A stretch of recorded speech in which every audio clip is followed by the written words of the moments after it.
नमस्कार विद्यार्थियों। आज हम अपनी हिंदी पाठ्यपुस्तक से पाठ 7 मेरे रज़ा साहब पढ़ेंगे, जिसकी लेखिका है सुजाता बजाज। मेरे रज़ा साहब यह सुजाता बजाज जी द्वारा लिखा हुआ संस्मरण है। संस्मरण को अंग्रेजी में मेमोइर्स कहा जाता है। संस्मरण गद्य की एक विधा है। गद्य की अनेक विधाएं हैं, जैसे कहानी, संस्मरण, जीवनी, नाटक आदि। जब कोई व्यक्ति अपनी यादों या स्मृति के सहारे किसी व्यक्ति के बारे में या घटना के बारे में कोई विवरण लिखता है, ऐसी रचना संस्मरण कहलाती है। अब हम लेखिका सुजाता बजाज का परिचय पढ़ेंगे। इनका जन्म 1958 जयपुर, राजस्थान में हुआ था। परिचय।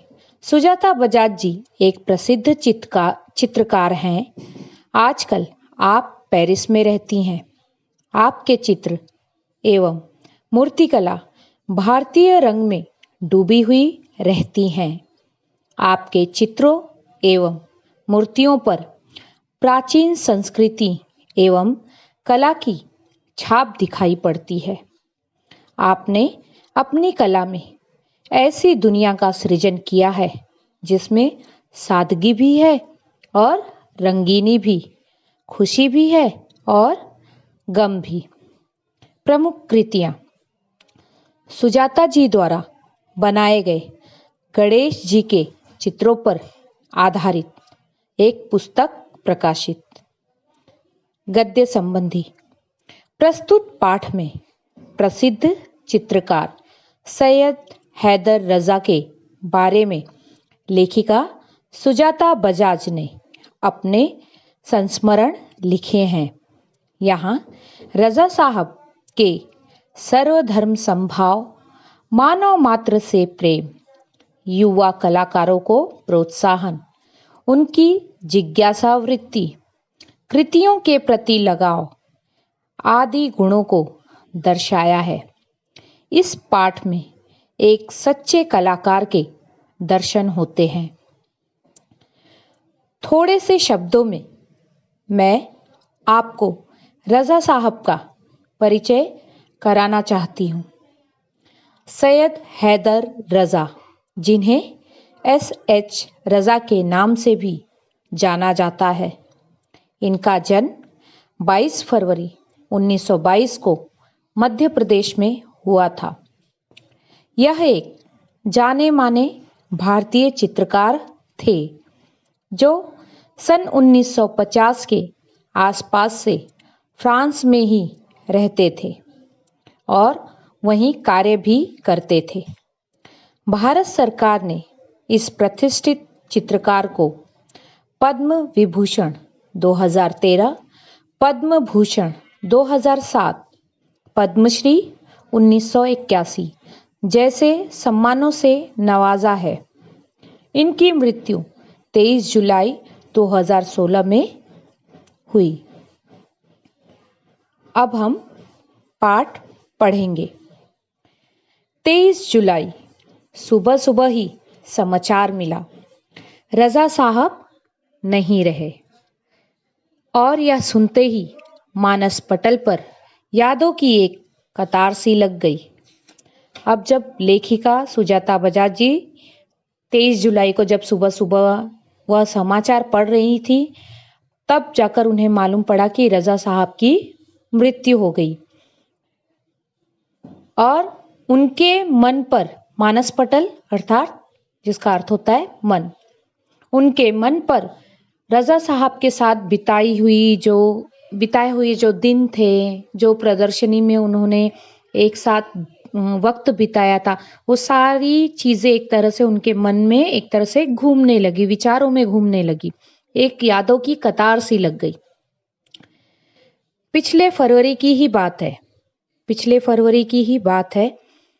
यानी लेखिका कहती हैं कि अभी तो पिछले फरवरी को ही हम मिले थे। मैं दिल्ली पहुंची थी अपनी गणपति प्रदर्शनी के लिए। प्रदर्शनी एग्जीबिशन। यानी सुजाता बजाज जी भी एक सुपरिचित चित्रकारा है, तो वह अपनी गणपति प्रदर्शनी के लिए दिल्ली पहुंची हुई थी। सोच रही थी कि रजा साहब शायद अपनी व्हीलचेयर पर मेरी प्रदर्शनी के उद्घाटन के अवसर पर आ जाए, पर उस रात कुछ अनहोनी सी हुई। उद्घाटन, शुभारंभ, अनहोनी जो कैब पहले कभी ना हुई हो। यानी पिछले फरवरी को ही वे उनसे बातचीत हुई थी, और जब लेखिका दिल्ली पहुंची थी अपनी गणपति प्रदर्शनी के लिए, तो वह सोच रही थी कि शायद रजा साहब भी अपनी व्हील चेयर पर, एक तरह से वह बीमार रहने लगे थे और चल फिर नहीं पाते थे, इसलिए लेखिका बता रही कि वो शायद व्हील चेयर पर बैठकर मेरी प्रदर्शनी के उद्घाटन के अवसर पर आ जाते। लेकिन उस रात कुछ अलग सी शंका मेरे लेखिका के मन में उमटने लगी थी, जो कि कभी पहले उनके साथ ऐसा नहीं हुआ था। उस रात रजा साहब सपने में आए, मुझे उठाया, हमने बातें की। शो के लिए मुझे उन्होंने शुभकामना दी और कहने लगे, सुजाता एक बार मुझसे मिलने आ जाओ। जब लेखिका उस रात उन्हें कुछ अजीब सा महसूस हो रहा था, तो उनके सपने में उन्हें रजा साहब दिखाई दिए।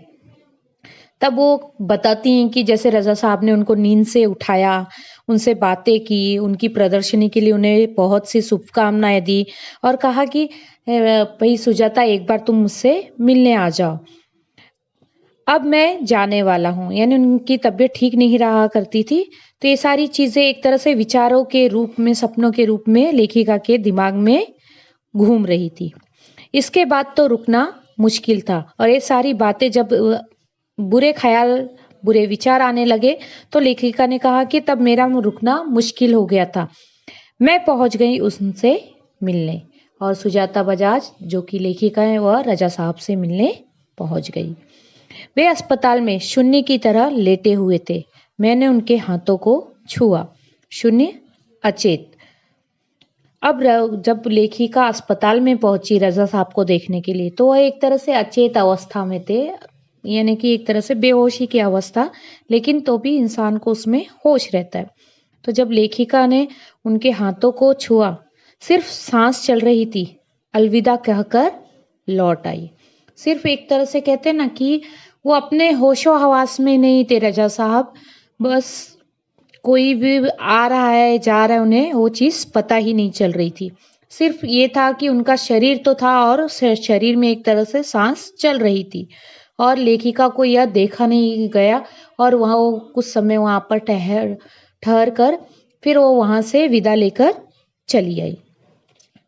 रजा साहब अपने धर्म के साथ साथ उतने ही हिंदू और ईसाई भी थे। रजा साहब जो कि सभी धर्मों को मानते थे, सभी धर्म उनके लिए समान थे। वह न हिंदू धर्म भी मानते थे, मुस्लिम धर्म भी मानते थे, ईसाई धर्म भी मानते थे। वे सभी धर्मों को मानते थे, सभी धर्मों को सम्मान प्रदान करते थे। उनके स्टूडियो में गणपति की मूर्ति, क्रॉस, बाइबल, गीता, कुरान, उनकी माँ का एक फोटो, गांधी जी की आत्मकथा व भारत से लाई हुई मोगरे की कुछ सूखी मालाएं, सब एक साथ रखा रहता था। मोगरा, जिसे कि हम बेला भी कहते हैं, अंग्रेजी में जैस्मिन कहा जाता है। तो रजा साहब का जो स्टूडियो था, तो उस स्टूडियो में वे सिर्फ ये नहीं कि भाई कुरान रखते थे, उनके स्टूडियो में गणपति की भी मूर्ति थी, क्रॉस रखा हुआ था, बाइबल रखा हुआ था, सभी चीजें, और उनकी माँ की फोटो, ये सारी चीजें वहां पर इकट्ठा रखी गई रहती थी। वे गणेश को भी पूजते थे और हर रविवार को सुबह चर्च भी जाते थे। वे एक तरह से मैंने जिस प्रकार से आपको बताया कि वह सभी धर्मों का सम्मान करते थे, इसलिए वह गणेश की भी पूजा करते थे। जब रविवार के समय वह चर्च भी जाते थे। एक दिन जहांगीर आर्ट गैलरी में प्रदर्शनी देखते हुए किसी ने कहा, अरे यह तो एसएच रजा है।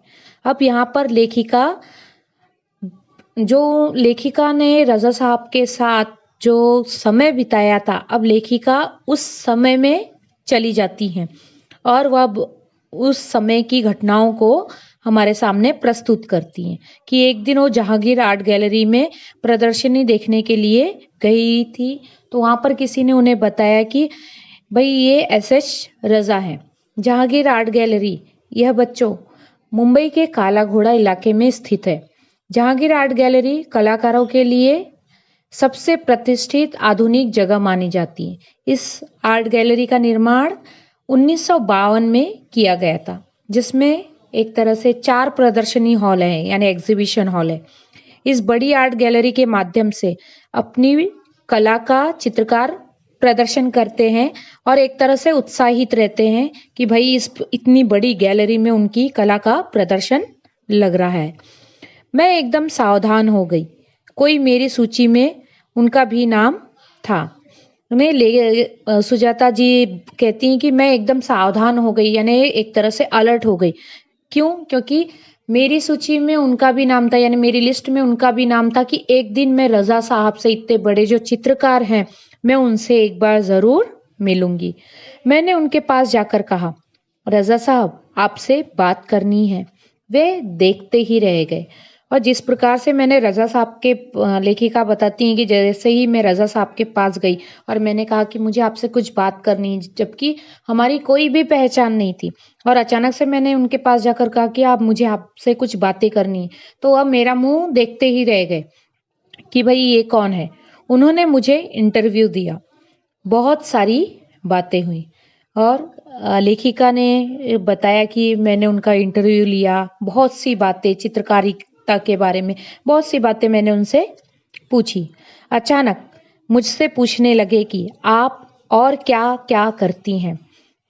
अब रजा साहब बोलने लगे कि भाई तुमने मेरा इंटरव्यू तो ले लिया, लेकिन तुमने अपने बारे में नहीं बताया, तुम क्या क्या करती हो इस इंटरव्यू लेने के अलावा। मैंने कहा मैं कलाकार हूँ, पेंट करती हूँ।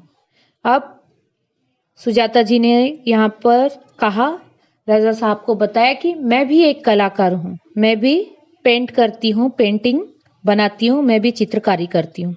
वे तुरंत खड़े हो गए और कहने लगे, चलो तुम्हारा काम देखते हैं।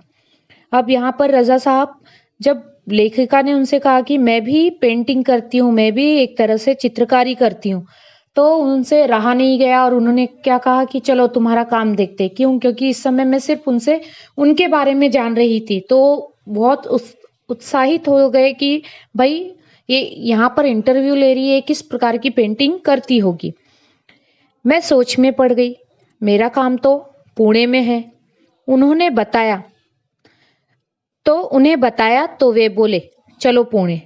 अब लेखिका यहाँ कहती हैं कि जब मैंने रजा साहब को बताया कि मेरा काम तो पुणे में है, तो रजा साहब ने जब सुना कि पुणे में काम है, तो कहे चलो अभी के अभी हम पुणे चलते हैं तुम्हारा काम देखने के लिए। ताज होटल के सामने से हमने टैक्सी ली और सीधे पुणे पहुंचे। और जब रजा साहब ने कहा कि चलो पुणे चलते हैं, तो लेखिका को भी एक तरह से अचरज हुआ कि अभी और पुणे चलते हैं। तब से उन्होंने ताज होटल के सामने रजा साहब ने टैक्सी बुलाई और लेखिका और रजा साहब सीधे पुणे चले गए। उन्होंने मेरा काम देखा और फिर कहा, आपको पेरिस आना है, आपका भविष्य बहुत उज्जवल है। और जब रजा साहब ने सुजाता जी कह रही कि जब उन्होंने मेरा काम देखा तो उन्होंने मुझसे कहा कि भाई तुमको तो पेरिस आना होगा। क्यों? क्योंकि तुम्हारा भविष्य बहुत ही उज्जवल है, बहुत ही रुपहला है। उज्जवल का अर्थ होता है रुपहला, चमकीला, यानी तुम्हारा भविष्य बहुत उज्जवल है, तुम बहुत आगे बढ़ोगी। क्यों? क्योंकि तुम्हारी चित्रकारिता बहुत ही अच्छी है, तुम्हारी चित्रकारी बहुत ही अच्छी है, इसमें तुम्हारा भविष्य बहुत ही आगे तक जाएगा। बच्चों, आज हम पाठ यहीं तक पढ़ेंगे। पाठ का शेष भाग हम कल पढ़ेंगे। धन्यवाद।